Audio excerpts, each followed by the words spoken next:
Welcome to the Boomer Briefing Podcast, where we help you solve a critical business issue in 20 minutes or less.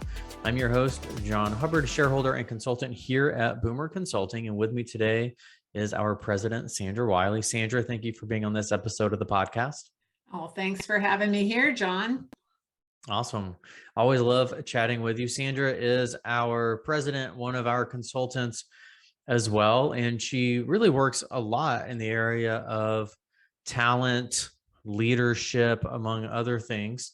And so I think this topic really fits nicely with that, Sandra, and that is how to live a culture of outcomes and accountability, right? Especially that accountability piece is something you really hit home with our clients, but also here at Boomer as well. So some firms honestly are afraid to use the word accountability. You've seen that too, but for those that are interested kind of in this concept and what outcomes and accountability might mean for their firm, why is it important for firms to kind of live a culture around these two things? You know, you set it up really well because they're fearful, right? They're fearful of talking about outcomes because they're not really sure what they are. And they're really afraid of holding people accountable because they're afraid, again, that people are going to be angry about it, or they're going to be scared, or they're going to leave. And what we're finding is exactly the opposite. So I think the reason it's so important is getting clear on the outcomes you want from your team members inspires them to look for creative and efficient ways to accomplish those goals. So if you really talk to an employee, a team member, and you say to them, look, we want to look at the outcomes of what you're going to do in tax season or in audit season or in consulting or advisory. What they'll be fearful of is that you can't come up with those outcomes and what they're going to be. What I would tell you is if you can come up with them, or if you can have them help you come up with them, they'll be very creative and they'll become very efficient, because it's not about the hours anymore. It's about what you're going to do with the time that you're spending and how you can be the most productive and have the best outcomes possible. So that's the first thing. The second thing is when you hold people accountable for those goals and the outcomes, that obviously helps your firm, but it also helps the team member really understand what they're doing and why. It's interesting that when you talk to most employees of any company, but particularly CPA firms, and you say to them, why do you do the things you do? And why is it so important to get so much out in so much time? They have no idea. And you might think to yourself, well, they're not very smart then, because this is an accounting firm. What do you think we do?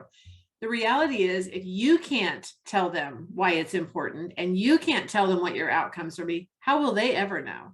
So I just want to encourage you to really think about that word accountability.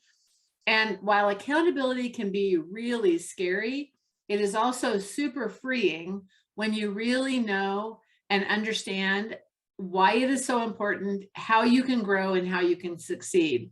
One very quick story.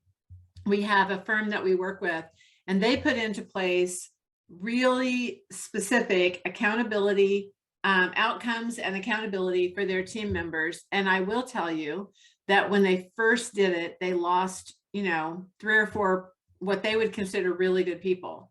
But of all the other people that stayed, which they have a firm of about 80 people, they love it because they know exactly what they're supposed to do, and they know why they're doing it, and they know why it's important to the company.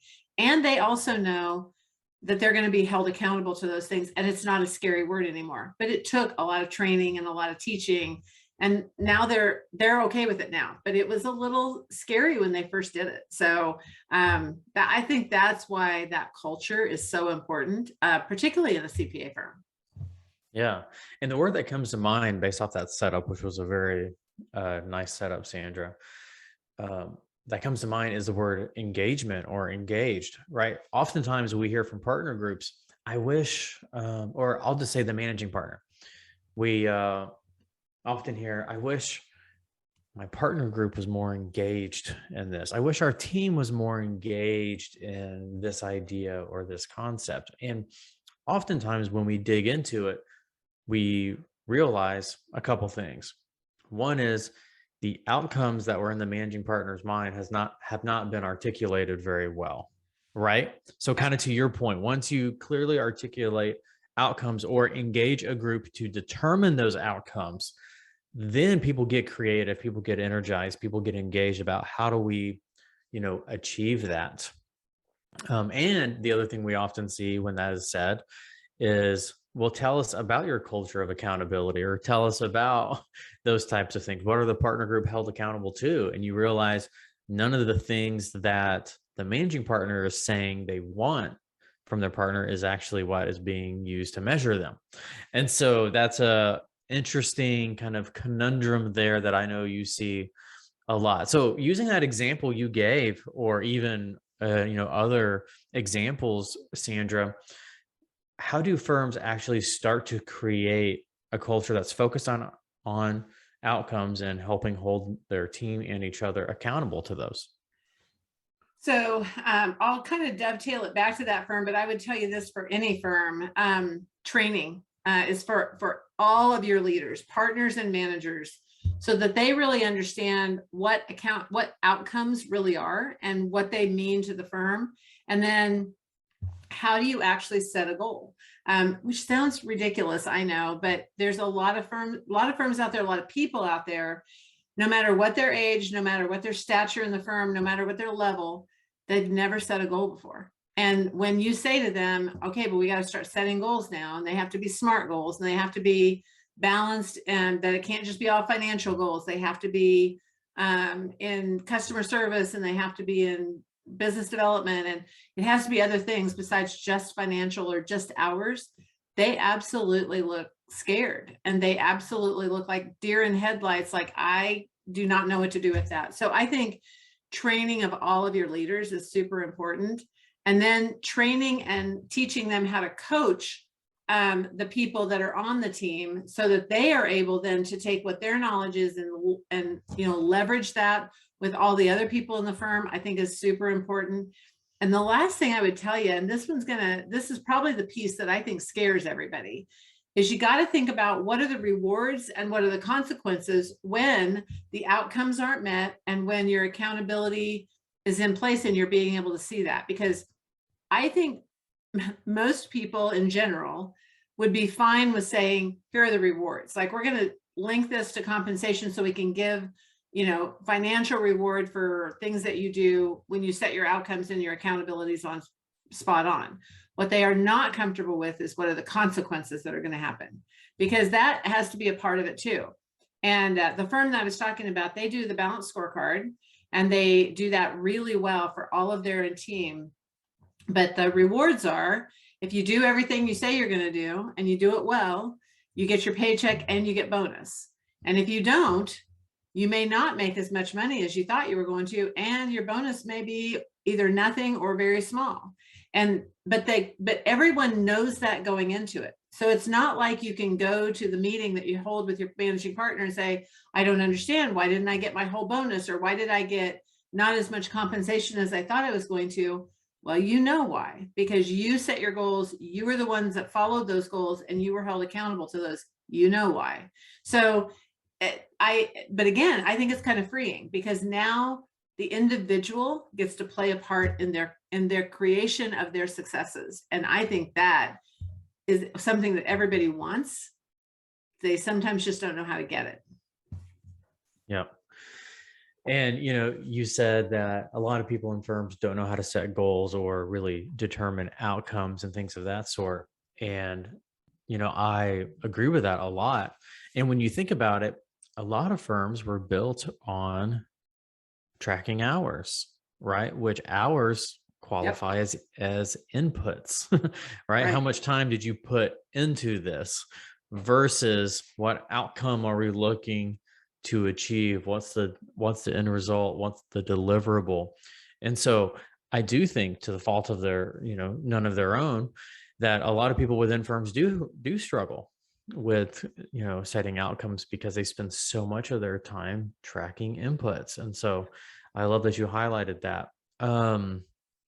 So with regards to, and you kind of touched on this already about some of the results. So firms that really have moved to, you said, the balanced scorecard, or, some sort of accountability structure that is more focused on goals and outcomes. and not just the billable hour or, hours worked, things of that sort. What types of kind of positive results have you seen? You know, I would say that the first thing is that we will get away from simply hours conversations. All of a sudden, it becomes conversations about how to become more efficient, how to become more astute in what we're doing, how to accomplish more with less time. Those are the kind of conversations you're going to have. So I think that's a huge outcome. I think we're going to start rewarding the right people. So I think now the way that we sometimes hold people accountable, or the way that we sometimes reward them, is by giving them more work. And I think that is not necessarily a motivator. So I think that we can figure out the reward for the right people. Overall, I think the firm will accomplish their goals quicker. We all sit as leaders of firms, we all sit down and we put these big plans together for what we're going to do in our strategic planning. If you really want to accomplish all of those goals faster, get your team involved. You made the comment about engagement. I would say also collaboration is another big word when you talk about that particular event in the firm. So I think you'll be more collaborative. I think you'll have more engagement, and the people connections at all levels in your firm will be much stronger. There's nothing wrong with that at all. So I think all of those things are outcomes from really taking a look at how to be more accountable to the outcomes that are the most important. That's great.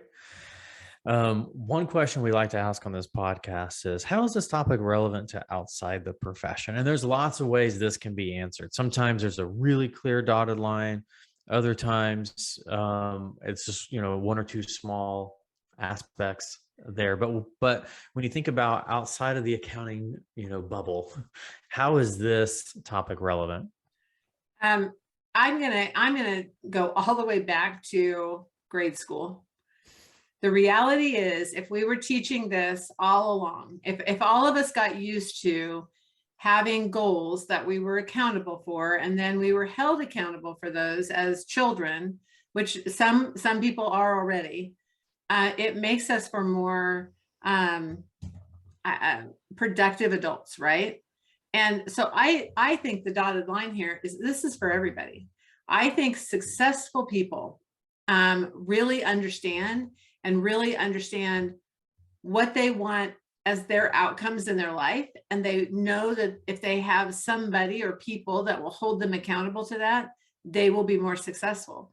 And those that are not are probably not going to be as successful. So if we can teach this concept to the people that we work with, or your clients that you're working with, life just gets a lot better and a lot more successful for everyone. And that's what we want to see. Success for yourself, success for your team, success for your clients. Nothing wrong with that. Now you got me thinking about, for my two boys who are 6 and 4, how can I instill more of an outcome-based or accountability structure with them? Because I think that's right. I love that you used the grade school example, because that's so true. So if someone wanted to reach out to you directly, Sandra, to have a conversation in more detail about outcomes and accountability, how can they contact you? I love emails from anybody. So sandra.wiley@boomer.com would be a great place to reach out, or LinkedIn, where you can just put in Sandra Wiley and I'll probably pop almost to the top of the list there. And then Twitter is the other place you can find me. And again, just put in Sandra Wiley. I love to connect with people in any one of those venues. So please reach out. I'd love to talk with you. Awesome. All right. And for our listeners, we release new episodes every Tuesday morning. So if you enjoyed the conversation Sandra and I just had, please go ahead and hit that subscribe button. To this, we cover a variety of topics every week, but the one common theme is we believe they are critical to your firm's success and growth. So please stay tuned for the next episode. And Sandra, thanks again for being on this episode. Thank you, John. Have a great day. Bye.